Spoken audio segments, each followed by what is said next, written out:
Къде съм? Градина. Това място ми се струва леко познато, но и непознато. Къде съм? Искам някой да ми обясни къде съм. Изход? Добре.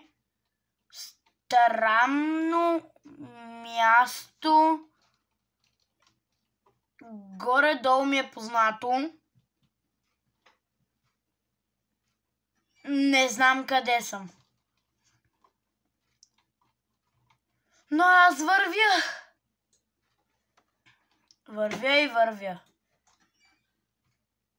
Това безкрайно ли е?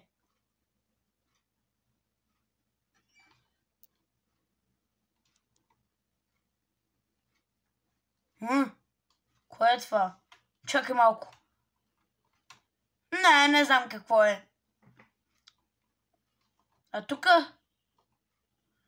Не мога.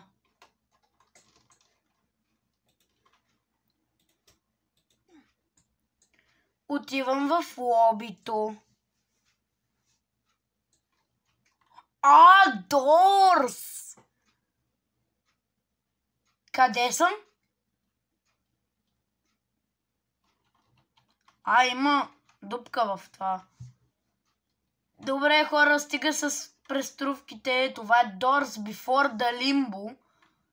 Накратко, Doors преди чудовищата да дойдат и всичко. Това го няма в оригиналната. Но е интересно.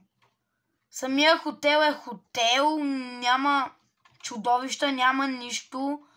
Целта е да прилича на Doors Before the Limbo. И това какво е? И защо пише на руски?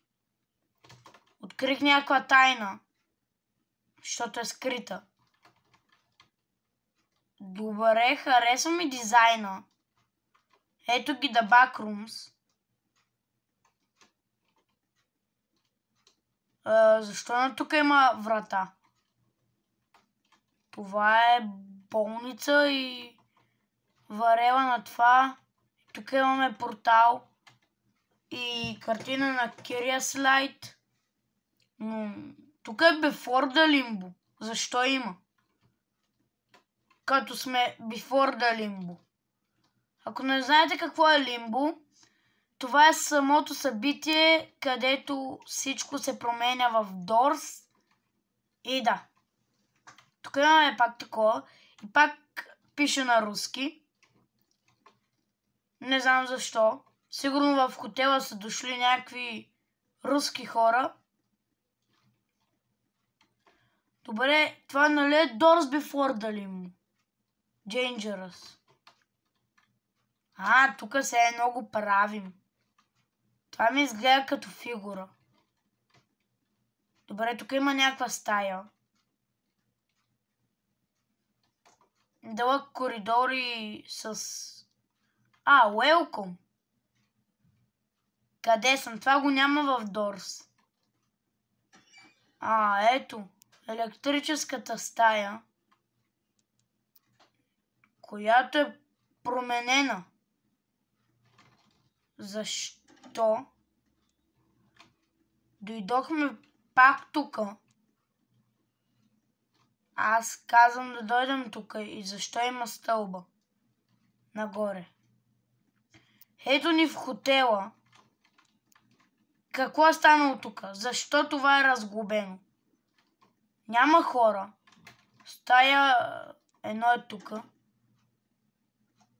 Тук 100 стаи или въртим? Да, видяхте какво представлява. Но аз искам да намеря перфектната версия.